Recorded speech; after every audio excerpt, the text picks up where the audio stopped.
Oi, gente, boa noite. Como foi solicitado, eu vou começar a gravação da monitoria de potencial de ação cardíaco. E antes de começar, eu queria só fazer uma consideração. Eu fui dar uma olhada nos slides que eu tinha enviado para vocês, que foram os mesmos slides, né? Eu acabei reaproveitando os slides que eu tinha feito para a antiga turma e tinham coisas muito específicas sobre coisas que eles tinham me pedido, né? Eles tinham me solicitado que tivesse na monitoria, então eu acabei nem achando tão justo assim com vocês. Retirei essas partes, tá? Não que elas não sejam importantes, mas é porque foi uma demanda exclusivamente deles. E aí eu decidi trazer mais uma coisa, mais uma abordagem da forma como a Calado mesmo cobra, né? Uma abordagem da forma como ela quer que vocês saibam na prova dela e que ela vem assim cobrando da mesma forma há, sei lá, uns 4 ou 5 anos, tá? Então eu vou começar aqui a compartilhar a tela. E eu acho que vai ser uma monitoria curtinha, vai ser mais tranquila. Mas, enfim.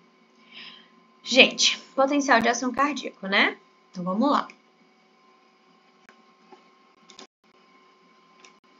Aqui está o sumário da apresentação. Então, vou dar uma pequena introdução, falar um pouquinho sobre o sinal elétrico, as correntes elétricas, o potencial marca-passo e o potencial miocárdio. Antes da gente começar propriamente o conteúdo, eu vou só introduzir coisa básica, coisa rápida, que é basicamente dizer para vocês o que. Quando a gente fala do tecido cardíaco, do coração, é importante que a gente saiba que existem diferentes tipos de células cardíacas. E essas diferentes células cardíacas vão desempenhar funções diferentes no nosso organismo. Só que essas células, elas são tão diferentes que elas acabam sendo muito especializadas. Então, a gente vai ver que existem dois tipos de células no tecido cardíaco, que são as células marca-passo e as células miocárdicas. Um detalhe que é muito importante, todas elas são eletricamente ativas.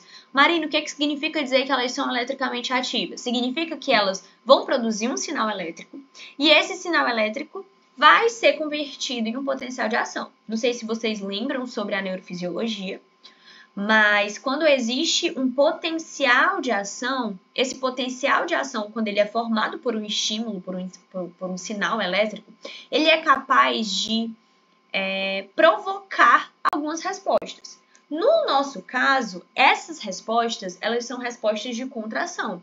O que é que eu preciso que o coração faça? Eu preciso que o coração se contraia. Eu preciso que o coração ele continue bombardeando o sangue. E como é que o coração bombardeia sangue? Ele bombardeia sangue quando ele se contrai. Então, o sinal elétrico que é criado, que é produzido por essas células cardíacas especializadas, vai ser convertido em um potencial de ação e esse potencial de ação vai gerar uma contração. O potencial de ação ele vai assumir aparências distintas, ou seja, ele vai ter diferentes determinações, diferentes mecanismos dentro das células cardíacas, tá? Antes de falar propriamente dos potenciais, eu queria só explicar um pouquinho para vocês como é que funciona o sinal elétrico do coração. O sinal elétrico, ele vai se originar normalmente, fisiologicamente, em um grupo de células que é presente no átrio direito. Marina, que grupo de células é esse? Eu não sei se todo mundo aqui conhece, mas existe um grupamento de células muito especializadas que é chamado de nó sinoatrial. O nó sinoatrial, ele é considerado o nosso marca-passo primário. Por quê, Marina? Porque ele é capaz, ele tem mecanismos fisiológicos capazes de produzir o seu próprio potencial de ação. Então, ele consegue disparar vários sinais elétricos que são produzidos por ele mesmo, que conseguem chegar, que variam, né, de 60 a 100 vezes, a 100 sinais elétricos que são enviados, né? Então, o nó sinoatrial, ele é a primeira célula que vai se despolarizar. Ele é a primeira célula que vai gerar esse sinal elétrico. E o que acontece? No momento que o nó sinoatrial, ele gera esse potencial elétrico, esse potencial elétrico ele vai começar a se espalhar pelas células do átrio direito. A gente vai ver mais um pouquinho lá na frente que esse sinal ele vai se espalhar célula a célula por causa de uma coisa que existe nessas células cardíacas, que são as junções comunicantes. Não sei se todo mundo lembra da histologia, mas as junções comunicantes, elas são junções que permitem a passagem, seja de íons ou seja de sinais. Então, quando o nó sinoatrial ele se despolariza e lança o primeiro sinal elétrico, esse sinal elétrico vai passando célula a célula a célula a célula até chegar no nó atrioventricular. Não sei se todo mundo está vendo aqui, mas tem uma setinha vermelha, que é o feixe de Bachmann. Essa setinha vermelha, ela é um feixe que o bóron ele admite que existe, que seria o feixe, um feixe capaz de conduzir as despolarizações do nó sinoatrial também para o átrio esquerdo. Então, o nó sinoatrial, ele emite sinais elétricos tanto para o átrio direito quanto para o átrio esquerdo por meio do feixe de Bachmann. Quando o nó sinoatrial manda essas células, esses sinais vão chegar até o nó atrioventricular e aí eles vão se transformar em um feixe de Higgs. Marina, o que é esse feixe de Higgs? É um feixe de sinais elétricos. Quando o feixe de Higgs ele vai chegando um pouquinho mais próximo dos cardiomiócitos, ele vai se dividir. E aí ele vai se dividir em um ramo esquerdo, ou um ramo direito e um ramo esquerdo, que é esse aqui, tá? O ramo direito se divide e aí ele vai despolarizar o lado direito e o ramo esquerdo vai despolarizar o lado esquerdo. Ok. Quando esse ramo chega bem aqui, pertinho das células musculares, ele vai subir, vocês estão vendo? Ele vai subir e ele vai subir nas fibras de Purkinje. Marina, quando eu estudei, eu vi que existia um feixe Higgs-Purkinje. Porque quando a gente vai estudar, é como se fosse basicamente o mesmo feixe. O que é que muda? O que é que determina a mudança de nome de um para outro? A partir do momento em que essas fibras vão despolarizar, né? Vão causar potenciais de ação nas células dos cardiomiócitos. As fibras de Purkinje, elas são responsáveis por causar despolarizações nas células musculares dos ventrículos, ó. Tá vendo? Chega aqui no feixe de Higgs, se divide em ramo direito e em ramo esquerdo. Quando chega no finalzinho do coração, quase pertinho ali das células musculares dos ventrículos, ele se divide em fibras de Purkinje direita, fibras de Purkinje esquerda, tá? Basicamente, o sinal elétrico ele vai realizar esse movimento. Isso não é tão importante a nível de prova, mas é importante que vocês saibam. E aqui estão a parte das junções comunicantes. As junções comunicantes, elas são esses canais que possibilitam a comunicação entre uma célula e outra. Então, o que é que vocês percebem? Existe a passagem da corrente intracelular. Que corrente intracelular é essa, Marina? O sinal elétrico. Aquele sinal elétrico que vai ser produzido pelo nó sinoatrial vai passar célula a célula. E quando passa célula a célula, despolariza célula a célula. E aí, essa corrente vai sendo responsável por essa despolarização. Tá? Se não existissem essas junções comunicantes, seria muito mais difícil do coração inteiro se despolarizar. E a gente sabe que o batimento ele acontece de uma maneira muito rápida, de uma maneira muito fina, rica e regulada. Então, essas junções elas são o ponto-chave para que não ocorram atrasos nas despolarizações, tá? E aqui, só um resuminho. O caminho do sinal elétrico ele vai ser dividido em um caminho do tecido nodal, que sai do nó sinoatrial, que é o principal iniciador e regulador do impulso. Regulador por quê? Porque se ele inicia, ele regula quando começa. E se ele atrasa no disparo dele, o que é que vai estar atrasado também? Vai estar atrasado o início da despolarização das outras células, tá? Aí a gente tem as vias de condução internodal. Quando eu falo internodal, é entre o nó sinoatrial e o nó atrioventricular, que é a anterior, a média e a posterior. E, gente, essa divisão é só para dizer que é uma via que vai passar entre o nó sinoatrial e o nó atrioventricular. A via anterior passa na parte anterior do átrio direito, a via média passa na parte média e a via posterior passa na parte posterior. Por que é importante dividir? Para que todas as células de todas as partes do átrio direito se despolarizem de maneira regulada e de maneira a não haver atrasos, tá? E aí, a gente tem a via de condução interatrial, né, que conduz os impulsos para o átrio esquerdo, que no caso seria o feixe de Bachmann. E a gente tem o nó atrioventricular, que seria o nosso marca-passo secundário. Nosso marca-passo primário, o nó sinoatrial, é o primeiro, é o principal iniciador e o principal regulador. E o nó atrioventricular é o nosso marca-passo secundário. Até porque dele parte o feixe de His, que se divide e depois forma as fibras de Purkinje. E as fibras condutoras, você vai ter um feixe atrioventricular, né, que vai se dividir em ramo direito e em ramo esquerdo. E a gente tem os ramos subendocárdicos, que são as fibras de Purkinje, que são responsáveis pela propagação dos impulsos elétricos para quem? As células miocárdicas do ventrículo.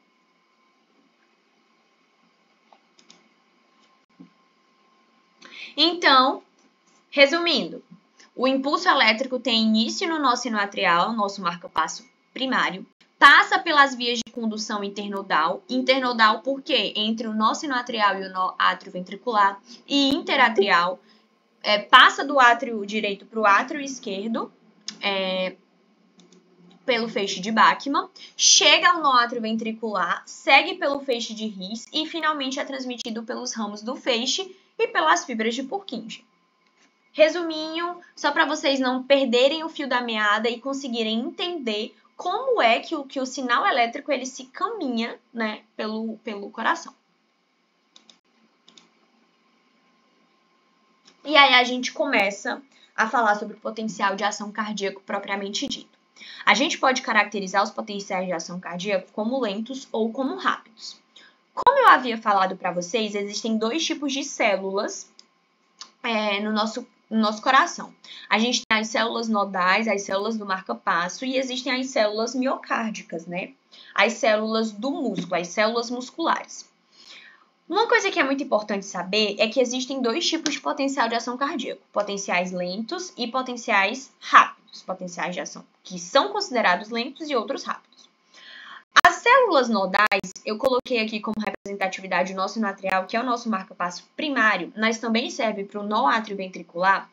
Elas têm uma determinação, né, um tipo, uma configuração de potencial cardíaco bem diferente das nossas células miocárdicas, né? Aqui eu coloquei o músculo atrial, mas poderia ser o músculo ventricular, poderia ser as fibras de Purkinje, enfim. Então, você percebe que a configuração do potencial de ação, tanto do nó sinoatrial, como do músculo atrial, é muito diferente. E o que é que caracteriza isso? O que caracteriza isso é a rápida ascensão dessa fase. Você percebe que a rápida ascensão da fase do músculo atrial é muito maior do que a do nó sinoatrial. Ou seja, o que isso significa? Significa dizer que o nó sinoatrial ele vai possuir um potencial de ação cardíaco considerado lento, por quê? Porque ele tem uma subida, uma fase ascendente muito mais inclinada do que a fase ascendente do músculo atrial.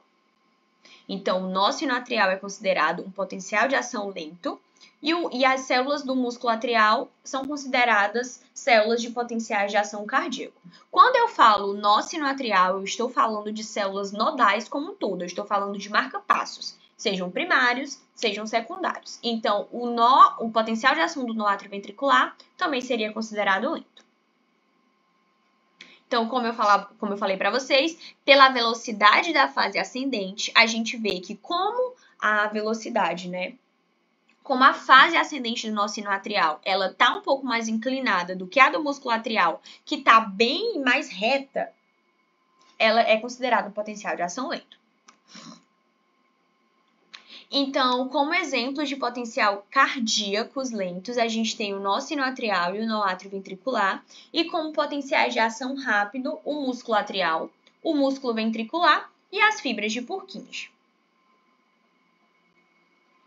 Aí vocês podem me perguntar, Marina, por que as células nodais têm potenciais de ação considerados lentos? Tu me falou que se o nó sinoatrial ele não conseguir emitir sinais elétricos de uma maneira mais rápida, a célula vai atrasar. Então, por que as células nodais têm potenciais de ação considerados lentos? Eu vou responder isso mais na frente para vocês. O que eu quero que vocês entendam agora é o que a gente vai falar de mais importante nessa monitoria, que são as correntes elétricas do nosso coração. Tá? A primeira corrente, e não mais importante do que as outras, é a nossa corrente de sódio. Ela é uma corrente de despolarização, então ela é uma corrente que causa despolarização na célula. E uma coisa que é muito importante, ela não está presente em células nodais. Ela não está presente no nó sinoatrial e ela não está presente no nó atrioventricular. Segunda coisa mais importante, ela é um canal de sódio voltagem independente. Então ela não vai abrir, o canal não vai abrir se não atingir aquela voltagem.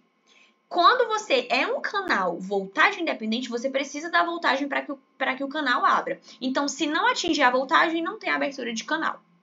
Nos potenciais de repouso negativos das células do músculo ventricular, os canais de sódio estão fechados. A gente vai mais lá na frente entender o que seria esse canal, esse potencial de repouso, mas é só para vocês entenderem que no repouso, canal de sódio está fechado. É isso. Correntes de cálcio. As correntes de cálcio, elas estão presentes em todos os miócitos, tá? Então, elas estão presentes em músculo atrial, elas estão presentes em músculo ventricular e são responsáveis pela despolarização. É normalmente ativada em potenciais mais positivos, então ela não é tão ativada em potenciais negativos. E existem dois tipos de canais de cálcio. Você tem um canal de cálcio tipo L, que é um canal de cálcio de abertura mais lenta. Ele vai ser o dominante no coração. Primeira coisa, a gente precisa de... E é o primeiro paradoxo, né? Você precisa de uma despolarização rápida, você precisa bombear sangue de uma maneira rápida, mas mesmo assim, o canal que é dominante no coração é um canal de cálcio tipo lento, que ele demora para abrir e ele também demora para fechar. O segundo tipo de canal de cálcio é o canal de cálcio do tipo T, transiente. Eles são ativados em potenciais menos positivos, então é como se o canal de cálcio tipo T fosse ativado primeiro do que o canal de cálcio tipo L. E eles rapidamente se abrem, rapidamente se fecham, tá? Algumas informações que são extras, mas que são muito importantes sobre a corrente de cálcio. Em ambos os nós sinoatrial e atrioventricular, a corrente de cálcio é a fonte de corrente de influxo. Marino, o que é influxo? Entrada de cálcio. E no nó sinoatrial e no nó atrioventricular, quem é responsável pela fase zero é a corrente de cálcio. Então, quando eu falo aqui que a corrente de sódio é uma corrente de despolarização, eu acrescento também a corrente de cálcio. Qual é a diferença, Marina? Que a corrente de sódio não está presente em células nodais. A corrente de cálcio está. Então, em ambos os nós sinoatrial e atrioventricular, quem despolariza a célula é a corrente de cálcio. Ela é uma corrente de membrana dependente de tempo e de voltagem. Opa! Dependente de tempo e de voltagem. Precisa atingir voltagem para abrir. E a corrente de cálcio menor descarrega a capacitância da membrana de células vizinhas nos nós sinoatrial e atrioventricular vagarosamente. No nó atrioventricular, gera um atraso elétrico. Marina, eu posso atrasar? Como é que tu tá me dizendo o tempo todo que o coração não pode sofrer atraso, que as células cardíacas, elas possuem junções comunicantes já para facilitar a passagem da corrente, e tu me diz que no atrioventricular gera um atraso elétrico? Isso não seria um problema? Não, porque o corpo pensa em tudo. Então, esse atraso elétrico é só para o coração garantir que todo o sangue que chegou foi pro ventrículo direito. É só isso. Ele gera atrasos elétricos específicos e fisiológicos que garantem a continuação do batimento, que garantem a nossa fisiologia, que garante a nossa hemostasia. Então, esse atraso elétrico, ele existe por um motivo, tá? Então, esse atraso elétrico, ele existe para que todo o sangue, para que o coração tenha certeza que todo o sangue que chegou do átrio direito foi para o ventrículo direito. E aí a gente tem as correntes de potássio. As correntes de potássio é uma corrente de repolarização, né? A gente tem que lembrar da descarga do músculo, da neurofisiologia, corrente de potássio, corrente de repolarização.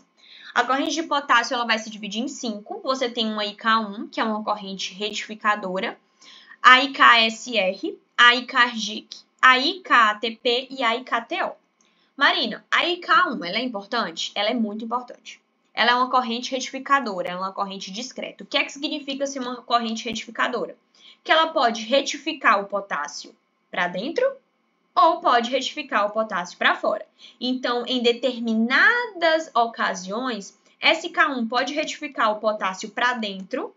E quando eu retifico o potássio para dentro, o que é que eu faço? Eu estou aumentando as cargas positivas dentro da minha célula e eu estou fazendo o quê? Ocasionando uma despolarização. Se eu retifico o potássio para fora, o que é que eu estou fazendo? Tirando carga positiva de dentro da minha célula. Se eu estou tirando carga positiva de dentro da minha célula e deixando a minha célula mais negativa, o que é que eu estou fazendo?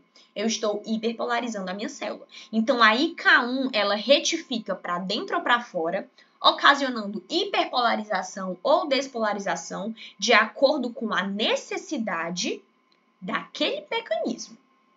A IKSR são correntes de potássio do tipo lenta e rápida, é a mesma coisa da corrente de cálcio. Você tem uma corrente IKS que é do tipo lenta, ou seja, vai fechar devagar e abrir devagar.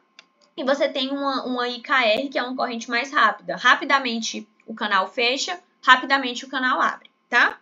A IKGIRC é uma corrente de potássio que é mediada por canais GIRC. Esses canais GIRC, eles são controlados, né, modulados pelo ACTH.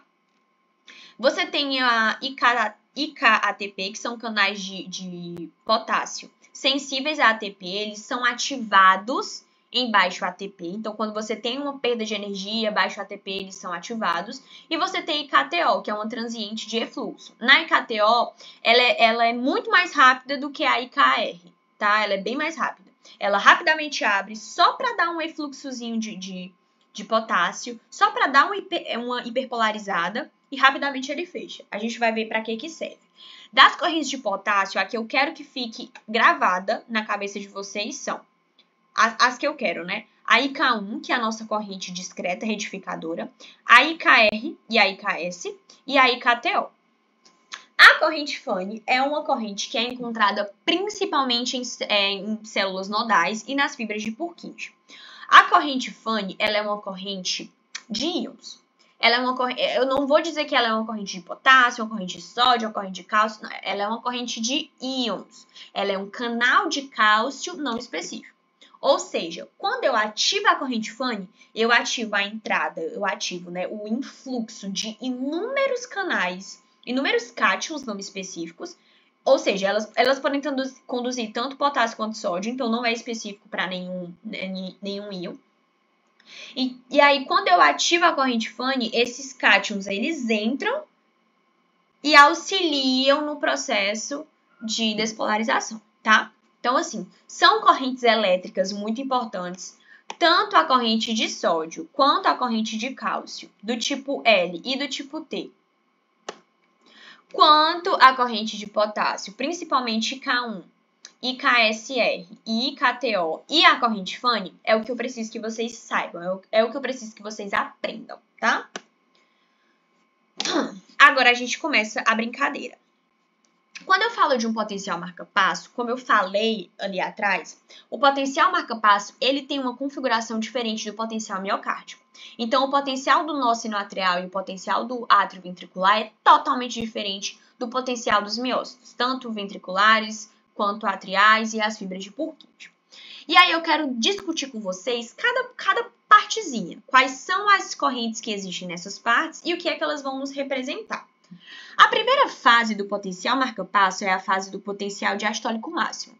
Marina, o que é esse potencial diastólico máximo? É o valor mais negativo que a célula marca-passo ela pode ter. E como ele falou, é o potencial diastólico máximo. Quando a fase marca-passo, quando o potencial, né, a célula marca-passo está nesse potencial, você pode ter certeza que o ventrículo está recebendo sangue. Você pode ter certeza disso. É o potencial diastólico máximo. Valor mais negativo de potencial que a célula marca-passo pode ter. Marina, o que vai acontecer nessa fase, né? Quais são as correntes que são ativadas nessa fase? Como eu havia falado, as correntes elas servem para uma coisa, para ajudar o potencial marca-passo ou potencial miocárdico para que ele aconteça. Então, as correntes elas ajudam na despolarização tanto das células marca-passo quanto das células do músculo atrial, músculo ventricular ou fibras de Purkinje. O que vai acontecer? Existem 3 correntes aqui que são muito importantes nessa fase, né? Que é a fase de potencial diastólico máximo. A IK1, que é a nossa retificadora, a IF e a ICA, né? Que é a corrente de cálcio. Marina, o que vai acontecer? A primeira corrente a ser ativada é a corrente de IK1. Lembra que eu falei que a corrente de K1 podia tanto retificar o potássio para dentro, quanto podia retificar o potássio para fora? Nessa fase 4 do potencial marca-passo, o que a IK1 vai fazer é retificar o potássio para fora para favorecer a corrente Fanny. Marina, não entendi. Gente, quando a célula marca-passo está vindo aqui da fase 3, ela está se despolarizando. A IK1, o que ela faz é aumentar o efluxo, a saída de potássio para fora, aqui no finalzinho dessa fase, para que ele consiga atingir o potencial diastólico máximo mais rápido e a corrente Fanny seja ativada. Por que isso precisa acontecer, Marina? Porque a corrente Fanny só se ativa em um determinado potencial. No caso, o potencial diastólico máximo. Então, o que acontece? Qual é o objetivo do coração? Não gerar atrasos. Se eu não posso gerar atrasos, eu não posso ficar à mercê de canais de potássio que provavelmente vão ser um pouco mais lentos do que a IK1. Então, o que a IK1 faz é retificar o potássio para fora, para descer mais rápido essa fase 3, atingir mais rápido o potencial diastólico máximo, que por aqui tá, tipo, vamos botar aqui menos 70, menos 65, e ativar a corrente Fanny. Porque quando ele atinge o potencial diastólico máximo, a corrente Fanny é ativada. O que acontece quando a corrente Fanny é ativada? Ela é uma corrente, ela é um canal não seletivo de cátion. Vai gerar influxo de íon aí à torto e à direito. E aí, o que vai acontecer? Esse potencial vai subindo, ó. Subindo, subindo, subindo, subindo, até que sobe e atinge um valor. E quando atinge esse valor, é que atinge a voltagem, né? Dependência da corrente de cálcio. Vocês lembram que eu falei que a corrente de cálcio é voltagem dependente. Ela é uma corrente de membrana dependente de voltagem. Então, o que é que a corrente Fanny faz? A corrente Fanny, ela é aberta, ela gera esse influxo de íons para aumentar o potencial até chegar em um potencial padrão de voltagem para abrir o canal de cálcio, para abrir a corrente de cálcio. O canal de cálcio é aberto após a IF e esse canal, essa corrente que leva ao limiar. É a corrente de cálcio que leva ao limiar de despolarização. Não é a corrente Fanny, não é a IK1. Quem faz isso é a corrente de cálcio. Então, você tem a IK1 retificando o potássio para fora para conseguir atingir o potencial diastólico máximo mais rápido, que é quando a IF, que é quando a Fanny, ela é aberta. E a Fanny vai gerando influxo de íon, aumentando voltagem, aumentando potencial, até que chega no potencial X, a corrente de cálcio é aberta. E quando essa corrente de cálcio é aberta, ela vai até o limiar para a despolarização. O que é que eu preciso que vocês entendam? Que não é a corrente de cálcio sozinha que é aberta. Vocês lembram que existem 2 correntes de cálcio? Uma do tipo T, transiente, que é mais rápida, e uma do tipo L. Quando a corrente Fanny ela chega num determinado valor de voltagem e ela se abre, a primeira corrente de cálcio que ela abre é a corrente de cálcio transiente. Rapidamente essa corrente abre, rapidamente essa corrente fecha. Quando ela fecha, ela vai fazer o quê? Ela vai ativar a corrente lenta. E é essa corrente de cálcio lenta que vai atingir o limiar para ocorrer a despolarização. Então, vamos recapitular. A primeira corrente que vai ser aberta nessa fase 4 é a IK1. Ela vai ser aberta aqui no finalzinho da 3, mas a gente considera que ela está presente na 4, porque se não fosse a IK1, ia gerar um atraso elétrico e a FANE iria demorar muito para ser aberta, tá? Então, a corrente FANE, ela é aberta quando a IK1 retifica o potássio para fora, né? Hiperpolarizando o marca-passo, favorecendo a corrente FANE.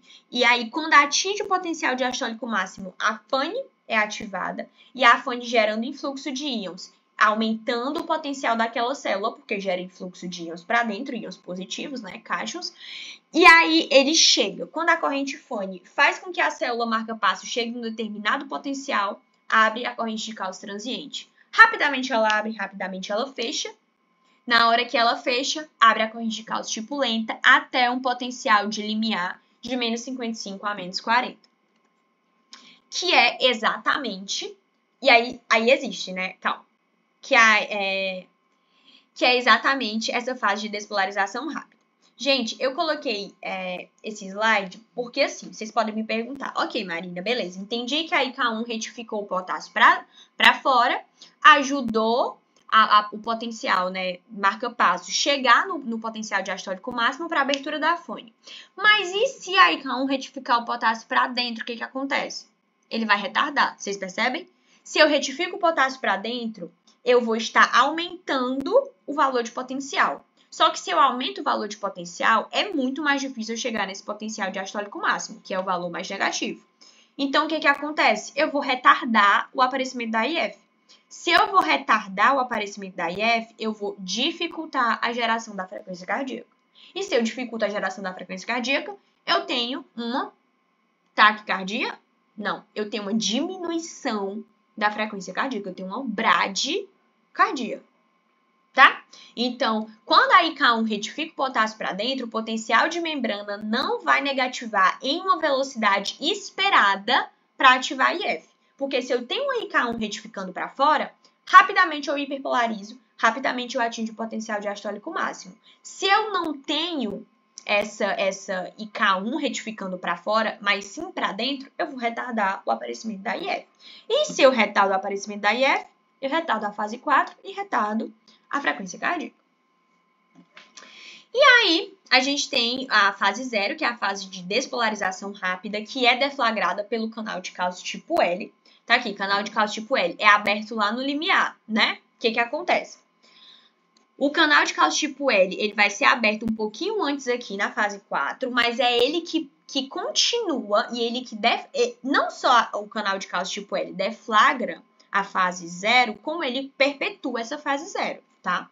Então, bem aqui você tem canal de cálcio transiente, depois canal de cálcio tipo L. Canal de cálcio tipo L ajuda a deflagrar porque aumenta o potencial de ação até o limiar, deflagrando a despolarização rápida. E essa corrente de cálcio tipo L continua aberta.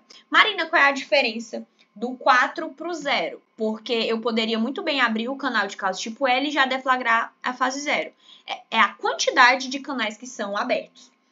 É como se eu abrisse 20% dos canais aqui, dos canais de cálcio tipo L aqui na fase 4, e quando eu atinjo o limiar, eu abro 100% dos canais. Então, é basicamente a quantidade de canais que vai importar.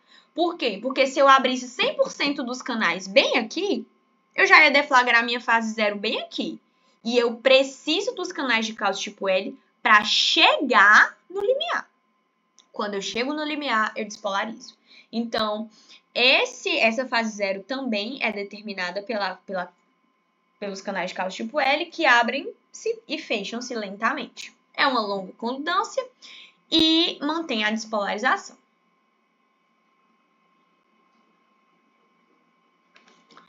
E aí a gente tem a fase 3, né? A fase 3 é uma fase de repolarização, que é essa fase aqui, tá? A fase 3 é uma fase em que você vai ter a abertura dos canais de potássio, tanto tipo S quanto tipo R, tá? Você vai ter o canal de potássio tipo rápido, ativando primeiro, claro. Rapidamente ativa, rapidamente fecha. E depois ele se mantém pelo canal de cálcio tipo lento, tá? Depois, em sequência, você tem a ativação da IK1. Então, na fase 3, é uma corrente de potássio tipo S e tipo R.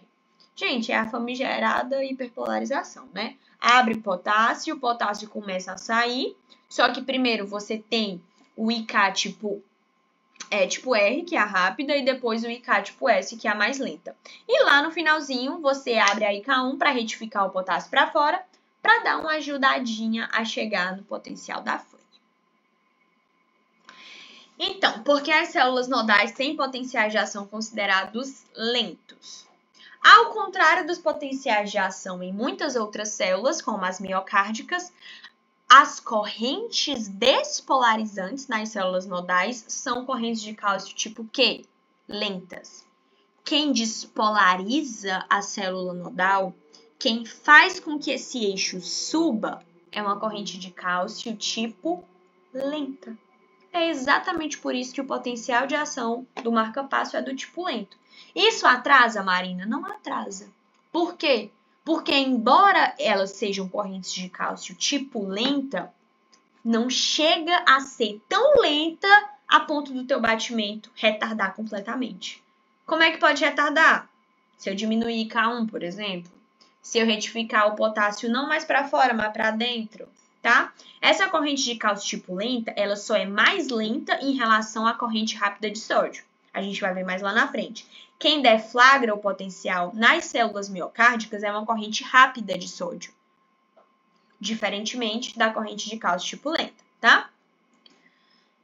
E aí a gente sabe que existe uma modulação que pode acontecer no potencial marca-passo, e é o que eu falei, o marca-passo ele é o princípio, ele é o iniciador, mas além do iniciador, ele também é o regulador. Se tiver alguma coisa impedindo que esse marca-passo ele trabalhe, vai ter algum problema na liberação desse sinal elétrico, na formação desse potencial e, consequentemente, na contração cardíaca.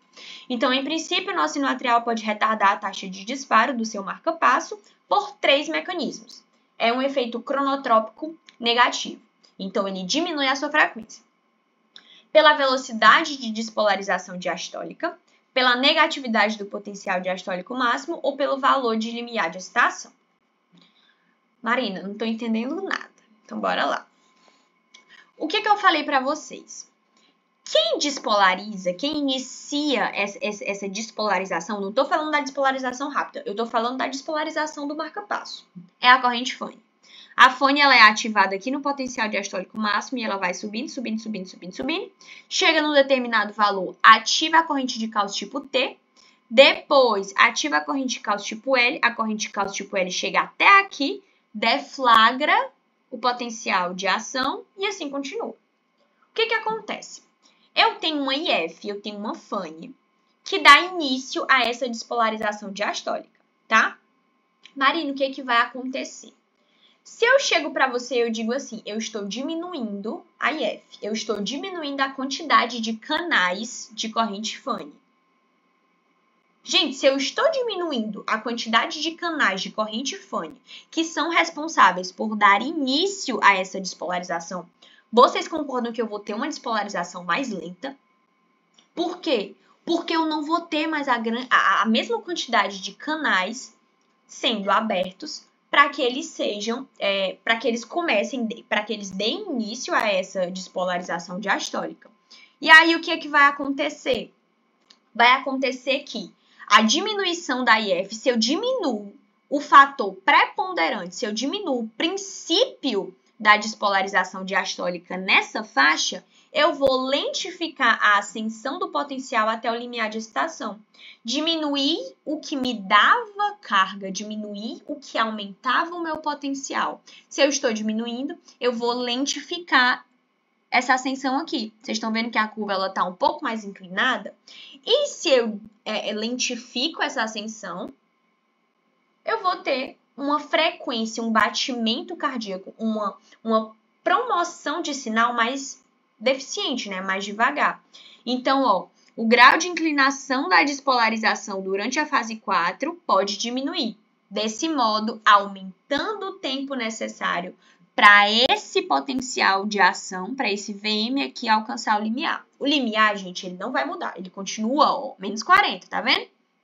Tanto da curva controle quanto da curva caso. O que é que diferencia uma da outra? É só o tempo de atingir. Por quê? Porque se eu tenho menos corrente que aumenta essa despolarização, eu estou lentificando a chegada até esse limiar. E aí eu vou ter uma velocidade de despolarização diastólica diminuída e, por isso, uma modulação de potencial de marca-passo, gerando menos, gerando mais tempo, né? Gerando uma bradicardia, uma diminuição da frequência. Negatividade do potencial diastólico máximo.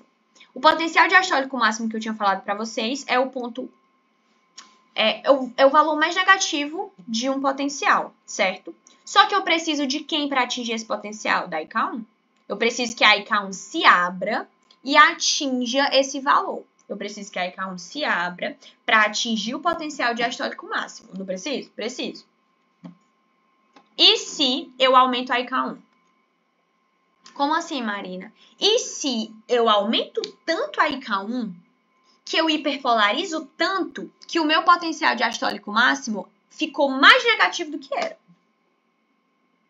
Como assim? Eu não preciso da IK1 para hiperpolarizar, eu não preciso da IK1 para chegar ao potencial diastólico máximo, mas se eu aumento muito a IK1, eu posso aumentar muito esse potencial diastólico máximo que ele fique mais negativo do que ele era. E se eu faço isso, o aumento da IK1 vai hiperpolarizar a célula em excesso, tornando o potencial diastólico máximo muito mais baixo do que era para ser. Muito, não muito, mas o suficiente para dar uma atrasada no envio do potencial cardíaco, né? No envio do sinal elétrico pela célula marca-passo. E aí, basicamente, o que acontece? A partir de um valor menor, o potencial vai requer tempo muito maior para atingir o limiar. Por quê? Porque agora eu estou no potencial diastólico máximo e eu vou ter que subir mais. Assumindo-se que não há alteração na inclinação. Por que não há alteração na inclinação? Porque eu não mudei IF, porque eu não mudei cálcio. O que eu mudei foi o potencial diastólico máximo que está sendo mais negativo, retardando a IF. Por quê? Porque, gente, a IF ela só vai ser ativada em um determinado valor de potencial. Eu digo para vocês, a IF só é ativa em menos 60. Só que antes eu ia de menos 65 para menos 60 e eu já ativava a IF. Agora não. Agora a IF, ó, ela só é ativada aqui. E aí eu ainda preciso subir esse tantinho aqui para ativar a IF. Eu não mudo o potencial de ação, o potencial da célula que ativa a IF. A IF é ativada no potencial diastólico máximo. Isso não muda. O que é que vai mudar? Que se o meu potencial diastólico máximo agora está bem mais embaixo, eu vou ter que subir um pouquinho para essa IF ser ativada. E aí, bem aqui, eu vou precisar da IK1zinha perfeita, retificando o potássio para dentro, para que ele suba até o ponto em que a IF seja atingida. Eu já falei que a IK1 retifica para dentro e retifica para fora, mesmo com a necessidade. Então, se eu tenho uma IK1 que está muito aumentada, tão aumentada que hiperpolarizou a célula, agora eu vou precisar da IK1 para despolarizar a célula. Então, aqui a IK1 ela foi tão ativada que ela teve que hiperpolarizar a célula demais. Ela retificou tanto o potássio para fora que chegou no potencial diastólico máximo muito mais negativo. E agora eu vou precisar da IK1 de novo, mas agora retificando o potássio para dentro, para subir desse potencial até aqui, para a IF ser ativada, tá bom? E por último, o valor do limiar de excitação. Para que a célula despolarize, é necessário chegar ao limiar pelas correntes de cálcio. Então, a corrente de cálcio, como eu havia falado para vocês, ela vai ser ativada pela FANE. A FANE chega num potencial, numa voltagem. Essa voltagem ativa canais transientes e depois ativa canal lento de cálcio. E esse canal lento leva até o limiar e depois deflagra o potencial, né? Deflagra a despolarização rápida. Mas, se eu diminuo a corrente de cálcio, vocês concordam comigo que eu vou demorar mais para atingir? Eu vou ter que atingir um valor de limiar muito mais negativo. Por quê? Porque, gente, eu preciso das correntes de cálcio para chegar até o limiar. Se eu tenho pouquíssimo cálcio, se eu tenho pouquíssimos ou 50% a menos de canal de cálcio aberto, vocês concordam comigo que ele vai dar uma atrasada e acabar aumentando o limiar, deslocando o limiar para tornar ele mais positivo? Por quê? Porque agora eu vou ter mais trabalho para chegar, entendeu? Então, o que que acontece? Acontece que, no traço amarelo a gente tem o controle e no traço roxo a gente tem o caso. Vocês percebem que no traço amarelo, o que a gente tem? Bem aqui foi deflagrado o potencial, foi deflagrado o limiar. Então, o limiar é nesse ponto verde, tá? O ponto verde de baixo seria o limiar de excitação, o limiar de despolarização rápida para a célula do caso.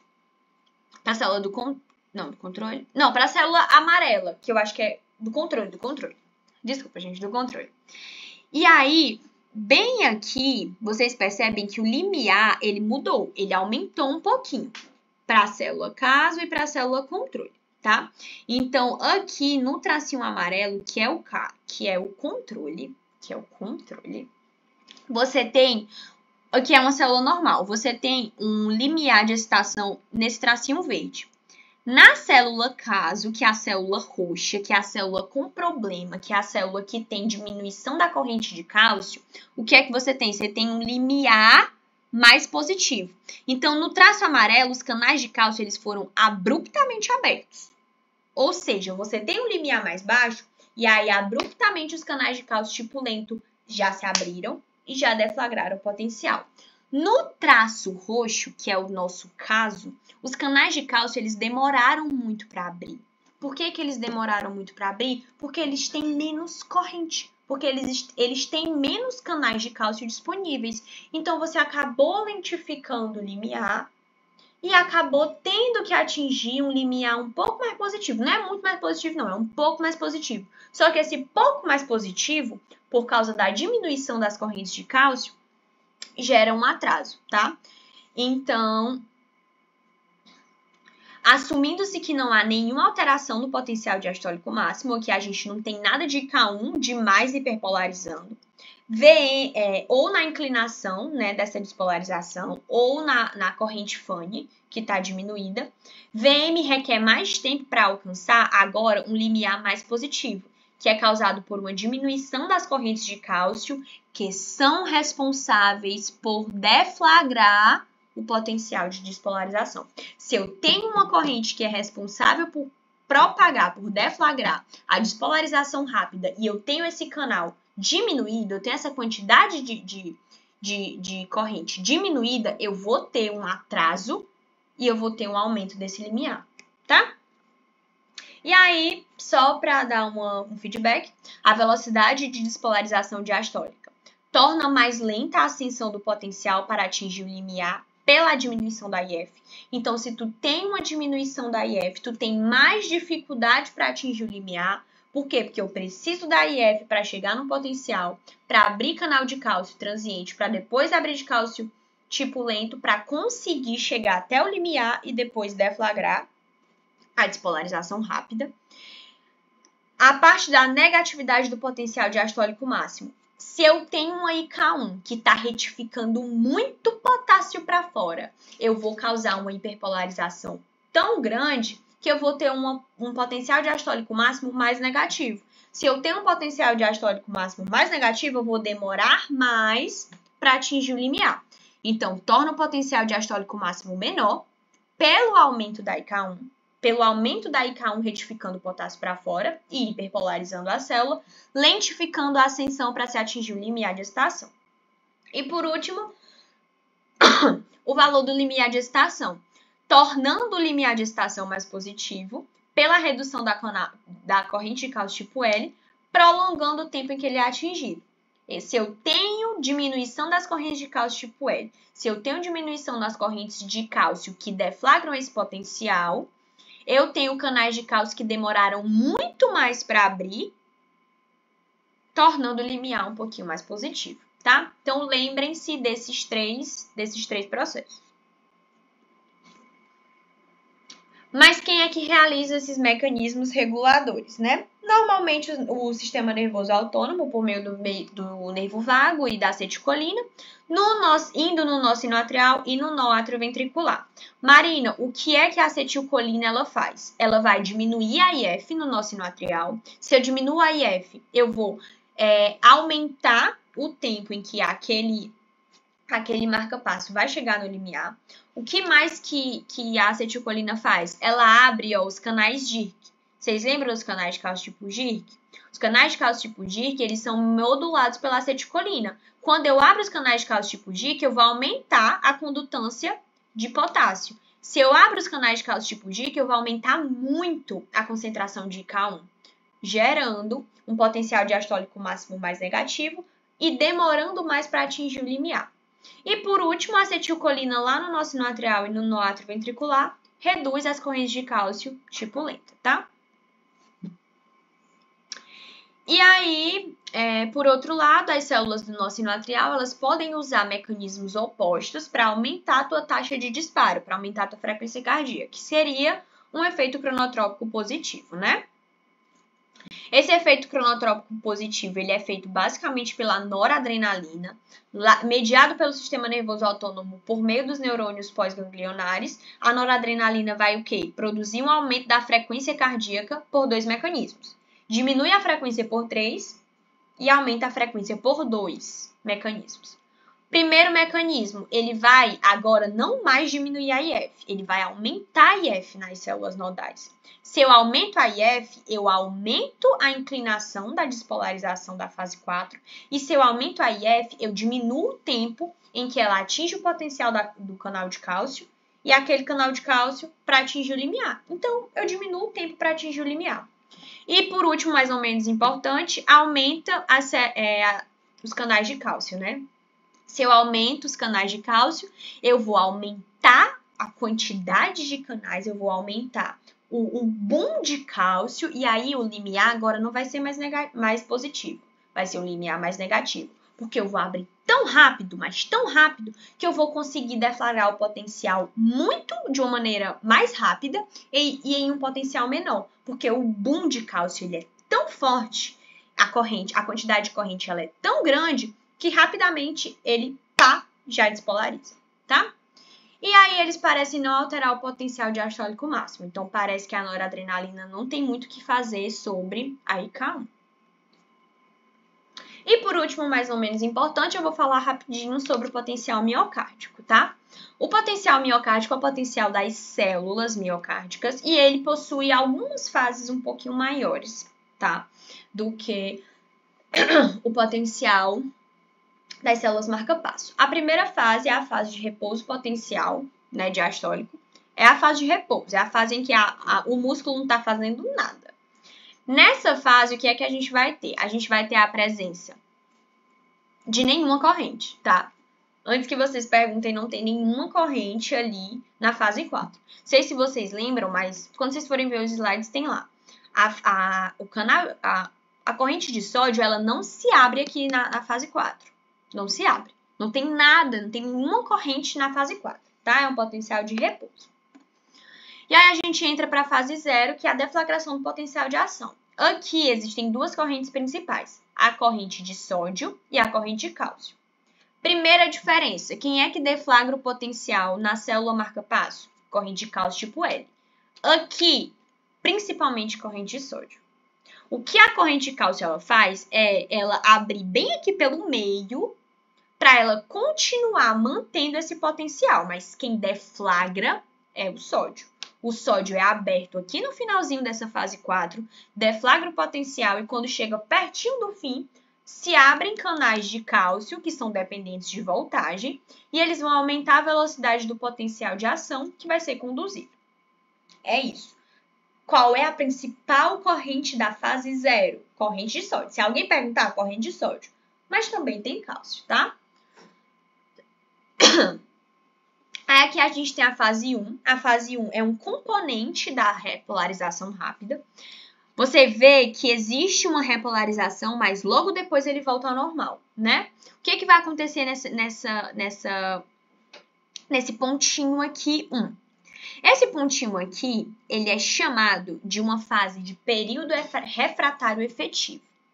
Nesse período, o que é que eu vou abrir? Eu vou abrir a IKTO. A IKTO é aquela transiente de efluxo, aquela corrente de potássio que rapidamente abre e rapidamente fecha.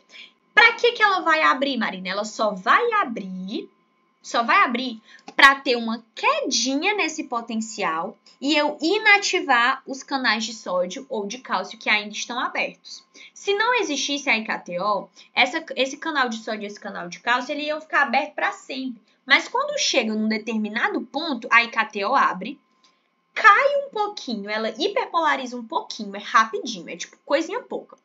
Quando ela hiperpolariza, ela já inativa o canal de sódio e de cálcio e faz a célula entrar no período refratário efetivo, tá? Marina, ele só faz isso, a IKTO só faz isso, a única coisa para qual a IKTO serve é isso, é hiperpolarizar um pouquinho para fazer com que a célula entre nesse período refratário efetivo e inative as correntes de sódio e de cálcio nesse pontinho aqui. E aí, depois, o que acontece?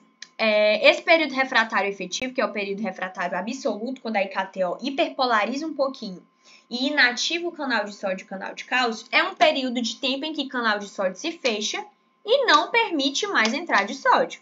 Canal de cálcio se fecha e não permite mais entrada de cálcio. Então, as células elas ficam impossibilitadas de gerarem um novo potencial. Por que isso é importante? Porque se eu impeço de gerar um novo potencial, eu vou impedir que aquele sangue não passe de uma maneira tão rápida que ainda fique sangue lá. É isso que você tem que pensar. Se eu evito de desencadear um novo potencial, eu evito que bem daqui já aconteça uma nova ejeção de sangue e aquele sangue que ainda deveria estar ali não foi ejetado, enfim, fica uma bagunça. Eu preciso evitar que as células cardíacas, elas desencadeiem novos potenciais. Por quê? Porque quanto mais potencial eu desencadeio, mais desregulada a minha frequência ela fica e eu posso acabar gerando até mesmo arritmias, eu posso gerar taquicardia, sobrecarga cardíaca, enfim. Se eu evito que esse novo potencial ele seja gerado, eu evito que uma nova contração exista, e aí eu evito que o sangue ejete menos sangue do que ele deveria ejetar e fique mais sobrecarregado de sangue ou no átrio ou no ventrículo. E aí depois a gente tem o período refratário relativo, que é esse período aqui. A célula ela pode disparar um segundo potencial nesse caso, mas ela vai precisar de um estímulo mais forte, né? Essa refratariedade vai impedir que os marcapassos desencadeiem batimentos ectópicos. Quando ele fala marcapassos estranhos, são marcapassos que estão desregulados. Marcapassos estranhos são marcapassos que não possuem regulação na criação do seu sinal elétrico, tá? Então, se você continua deflagrando potencial, se você não faz a célula do miocárdio, ela dá uma paradinha, você vai ter desregulação na hora da ejeção e na hora de encher. Então, na hora da sístole e na hora da diástole, se você não tiver esse período de refratariedade, se não tiver esse período em que a célula não pode fazer nada, você vai ter batimentos ectópicos, tá? A gente tem a fase 2, que é a fase do platô. A fase do platô é uma fase que permite uma entrada continuada de cálcio e sódio. Mas vocês percebem que essa fase do platô, ela é uma fase que parece estar no período 1, mas ela está mesmo no período refratário relativo, né? Você não pode ter um platô sustentado em período refratário efetivo. Por quê? Porque em período refratário efetivo não se abre canal de sódio, não se abre canal de potássio, ou não se abre canal de cálcio, não se abre canal de sódio. Então, essa fase 2 é uma fase que ocorre em período refratário relativo. Para que ela ocorre? É uma entrada continuada de cálcio e de sódio através dos seus canais e basicamente ela permite que o coração ele tenha um tempo suficiente para se encher de sangue antes da próxima contração, que é exatamente o que eu estava falando. Se a célula não permite esse enchimento, você vai ter uma ejeção muito mais deficiente e um próximo enchimento muito pior. Então, você vai começar a sobrecarregar o seu coração. Se você não tiver essa fase 2 de platô, se você não tiver essa fase 2 de entrada continuada de cálcio, eu muito provavelmente vou ter um tempo menor para se encher de sangue e a minha próxima contração vai vir com mais sangue do que ela deveria vir, porque a minha contração anterior teve menos sangue. Então, eu tenho que ter esse platô para que eu garanta o enchimento adequado de todas as câmaras cardíacas para evitar que uma não seja sobrecarregada demais e a outra sobrecarregada de menos, tá? E aí, por último, a gente tem a fase 3, que é o componente da repolarização do potencial de ação, que vai depender da IKS e da IKR. Eu coloquei aqui, gente, IK1, mas assim, é difícil, sabe? Porque a Calado às vezes fala que tem IK1, às vezes fala que não tem IK1. Eu gosto de falar, eu gosto, né? Como se fosse a especialista. Mas eu gosto de dizer que a IK1, ela existe principalmente nas células marca-passo. Ela tem um fundamento, ela tem uma função muito maior nas células marca-passo, ao invés das células do potencial miocárdico. Então, se vocês forem decorar alguma corrente, decorem IKS e decorem IKR, tá? E aqui, gente, para finalizar, eu só coloquei eu coloquei assim, basicamente. É como se fosse um mapa mental, né? Então, assim, nosso sinoatrial, nosso marca-passo primário, né? O primeiro que tem mecanismos fisiológicos suficientes para ser o primeiro que bate, para ser o primeiro que deflagra, para ser o criador, o princípio do primeiro sinal elétrico. É o marca-passo mais rápido, com menor limiar de excitação e maior frequência de batimento. E é uma coisa até muito importante, gente, porque a Calado vive cobrando isso. O nosso sinoatrial, ele só é o marca-passo primário do coração, porque entre ele e o nó atrioventricular, ele é o que tem menor limiar de excitação. Então, se ele tem menor limiar de excitação, ele vai atingir esse limiar mais rápido, e aí ele vai deflagrar o potencial de ação cardíaco mais rápido do que o nó atrioventricular, tá? E aí a gente tem interações entre três correntes de membrana, ICA, IK e IF. Lembrando, não tem corrente de sódio em célula nodal. Não tem. Nó atrioventricular, nosso marca-passo secundário. Marina, por que não é primário? Porque tem um limiar de excitação maior do que o nosso sinoatrial. A frequência marca-passo intrínseca do nó atrioventricular é mais lenta e ainda acaba não definindo uma frequência cardíaca. Mesma coisa, interações entre três correntes, ICA, IK e IF, vão controlar essa ritmicidade intrínseca do nó atrioventricular. Fibras de Purkinje é o nosso marca-passo terciário, né? As células da fibra de Purkinje, gente, embora elas tenham, né? É engraçado, vocês podem falar, pô, as fibras de Purkinje é o nosso marca-passo terciário, mas elas deflagram um potencial rápido. Gente, é porque as fibras de Purkinje, embora elas sejam marca-passo terciário, elas têm a menor frequência intrínseca de marca-passo. É uma frequência intrínseca tão baixa que você quase não pode considerar ela um marca-passo, porque ela quase não define, ela basicamente não define frequência cardíaca. Enquanto o nosso sinoatrial tem uma frequência de disparo de 60 a 100, ela tem uma frequência de 20. Gente, nós morreríamos com uma frequência cardíaca de 20 batimentos por minuto, tá?